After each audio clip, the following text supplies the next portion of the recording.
Now, Reform UK has shaken up UK politics overnight, electing its first female MP, Sarah Pochin, and winning big across local council elections and mayoralty in England. Joining me now to discuss last night's result is Gawain Towler, the former Director of Communications at UKIP and Brexit Party and a bit of Reform UK and the rest.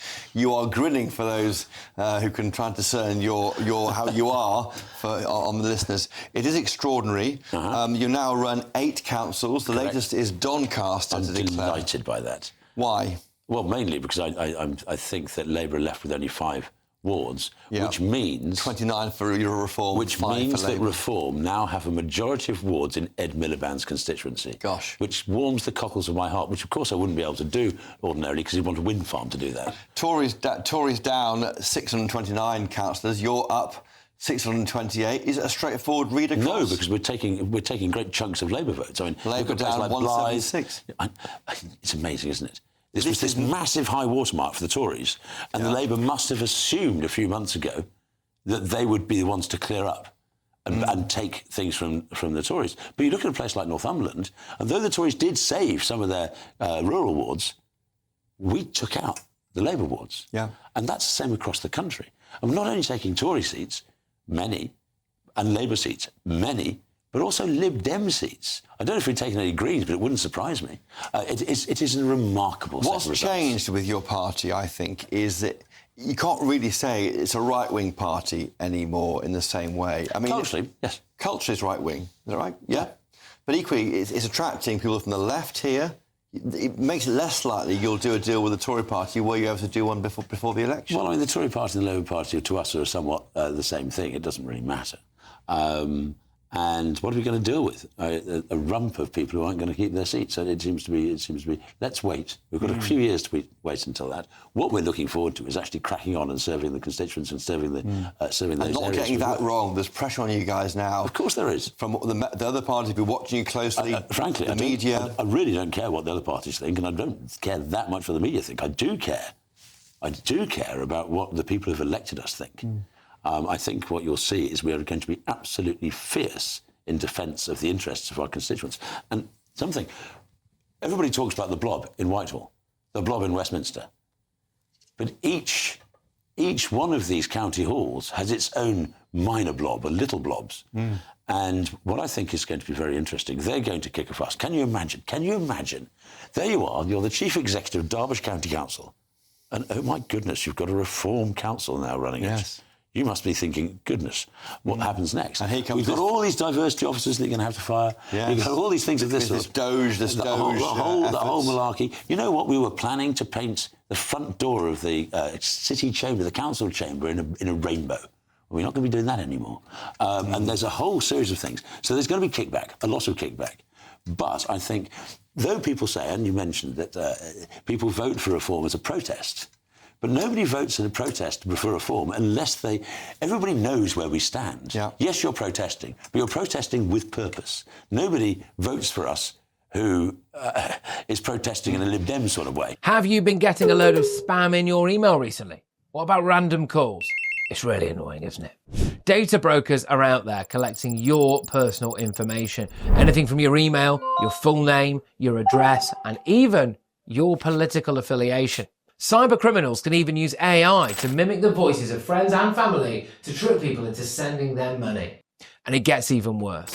People out there are getting huge loans taken out in their names without even knowing about it. But don't worry, because the sponsor of this video, Incogni, can help. They reach out to the data brokers on your behalf and request that your information is removed from their databases. Incogni continues to make sure that your data is removed automatically from the internet via repeated removal requests. So, how can you get started? Well, step 1, hit the link in the description, create an Incogni account and tell us whose data you'd like removed. Step 2, grant Incogni the right to work on your behalf. Step 3, sit back, relax and watch Incogni work. They will update consistently so you know when your data has been removed. Incogni is risk-free for 30 days, so you can try it for yourself and you'll get a free refund if the service isn't for you. So take back your personal data today with Incogni. Use the code GBNews using the link in the description below, and you'll get 60% off an annual payment plan. You're forecast to gain 30% of the votes, twice what the Tories are forecast at 15%, and just ahead, of course, of Labour on 20%. If you go towards 35%, we're looking it were to be replicated at the general election at a landslide for this party. Yeah, but I mean, this is council elections 4 years out. You've got, come on, you've got 5 MPs, one and a sixth one is. And for the first time, a Farage-led party has won a by-election straight. In the sense that previously it was defections. Exactly. You've got so close previously. To me, who've been around for such a long time, this has laid to bed Hayward and Middleton. Yeah. That moment when we could have taken out Ed Miliband many years ago, but it looks like we might have just taken him out now. So I'm delighted by that. But that was when you narrowly you came up short. Just missed out on with beating quite Labour. A strong candidate, actually. Oh, John Bickley was a good man. John Bickley was it? Yeah. But this is an astonishing result across the board. We're winning seats left, right and centre in areas you would never imagine. Tidworth, in Wiltshire. And can you imagine, think about this, there are 5.2 million people who had their votes taken off them. Can you imagine if results like this across the country? That's the 9. Essex. Yeah. Norfolk, Isle of Wight, I should explain, that's Suffolk, the 9 counties. The counties that... They haven't gone ahead because of the reshuffle, reshaping of... And whilst I'm delighted about the idea of taking the plurality of wards in Ed Miliband's constituency in Doncaster North, my favourite single result of the night, apart from obviously delighted that Sarah won in Runcorn, is there's this chap called Julian Kirk. Now, Julian Kirk had a seat, he's a Norfolk County Councillor. He was so disgusted about the abolishing of democracy as he saw it when the Tories in Norfolk voted to cancel their elections that he resigned from the Tories, joined Reform, resigned his seat and forced a by-election in Norfolk, the only place in Norfolk where there was going to be an election, because he was so disgusted. And not only did he win, he got 54.9% of the vote. And it shows you that honour does exist in politics. Yes. Decency does exist in politics. There is time, let's bring to Julian Kirk to one side, there is time for Labour to get organised. Is your party organised for this? You haven't got any front bench, there's no Home Affairs spokesman, Treasury spokesman, you have a leader, a deputy leader, a chief whip, but you are not a government in waiting. The opposition has to be a government in waiting. Yet. So when will this go? This is Rupert Lowe's criticism of you. It's one of Rupert Lowe's many criticisms. It's the democratisation of things. You're going to see a board election. Farage was very, very clear about this at the Birmingham Of the board of the party? Yes, the board of the party is going to be the decision-making body. There's going to be 3 members elected by... And that can fire Farage if it wants to. And it can fire Farage, it can fire the chairman, it can set policy, it can do disciplinary. It's a whole series of things. Yeah. And that is the start of this process, the serious start of this process. But the reason why we were so effective across the country and the ground game, we've always been very good at the air game, the air war. Not the ground game, but we know. But not the ground game. But I don't think you can say that now, can you? Is it ridiculous to say that Reform UK is turning into the official opposition? I mean, you're nowhere near in the Parliament, you're 5 MPs, nowhere near the Tories. Absolutely not.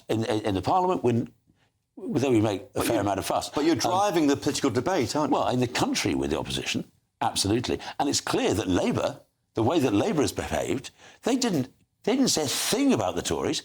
They didn't mention the Lib Dems. They just went all out against us. They see us as the opposition. And clearly, across the country, we're hardly the opposition. We're the lead. And the pressure's mounting. I think that there's a target now on your party. But of course there is. But we welcome that. And how will you deal with that? The same way we always do, with good humour and hard work. That's all we've got. Hard work. It's blood, sweat and tears, isn't it? And we've got to do that. Because if we want to save our country, and we do, if we want to keep our 230,000 members enthused and working hard, then we've got to deliver. Very, very finally, Nigel Farage, he doesn't want to be PM, doesn't he? Because he wouldn't say that when I interviewed him 2 weeks ago. He's in politics, of course. You think he'd say that? He didn't say it. Well, I mean, he's intimated possibly, maybe, let's see. But I don't see anybody else right now. Nobody has bubbled up yet, but we don't know. It's the Farage party. It's built on him. It's a lot more than him these days. And it hangs on him. We've got hundreds of councillors who are now building up and building up. And they're going to be there for years. emerge as public figures in the right. Precisely. OK. Gawain Towler, thank you for joining us tonight. Thank you. On GBN tonight. Great to see you in the studio. Thank you.